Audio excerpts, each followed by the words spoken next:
สบายดีเนาะมื้อนี้จะมาย้ายบอร์ด iPhone XS Max เครื่องนี้เนาะก็คือเครื่องลูกค้าแม่นสร้างมาเพิ่นได้ส่งมาให้ซ่อมเนาะก็คือเครื่องนี้แม่นได้ตกมาเนาะได้ตกมาแล้วเฮ็ดให้ลายขอบบอร์ดนี่ขาดเนาะแล้วเพิ่นต่อแบบวิธีที่ผิดเนาะก็เลยเฮ็ดให้ลายขาดเนาะลายพวกนี้เนาะสังเกตตรงได้แล้วเครื่องก็มีอาการมีสตาร์ตตามมาอีกเนาะ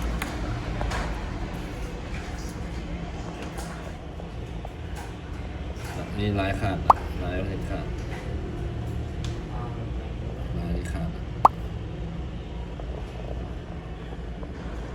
ซึ่งเขาได้มีบอร์ด ID เนาะที่ว่ายก CPU พร้อมแล้วเนาะที่ว่าพร้อมที่จะย้ายเนาะทีนี้เขาจะยก CPU ตัวนี้มาใส่บอร์ดตัวนี้เนาะ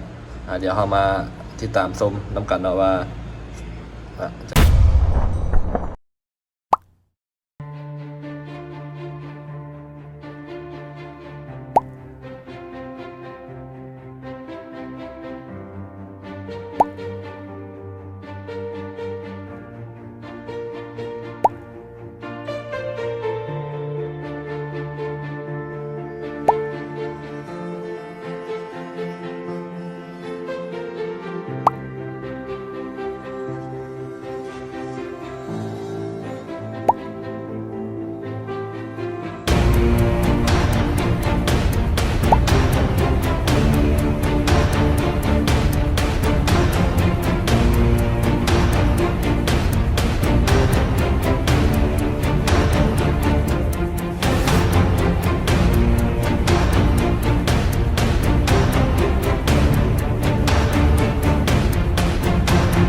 จากเราได้วางเม็ด CPU เป็นที่เรียบร้อยเนาะทีนี้เรามาจับสะพายเบิ่งมากดกระแสของเครื่องเบิ่งเนาะว่าเครื่องเปิดติดบ่เนาะทีนี้เครื่องมันเปิดติดปกติเนาะทีนี้เรามาเบิ่งกระแสของเครื่องว่ากระแสเครื่องปกติบ่เนาะ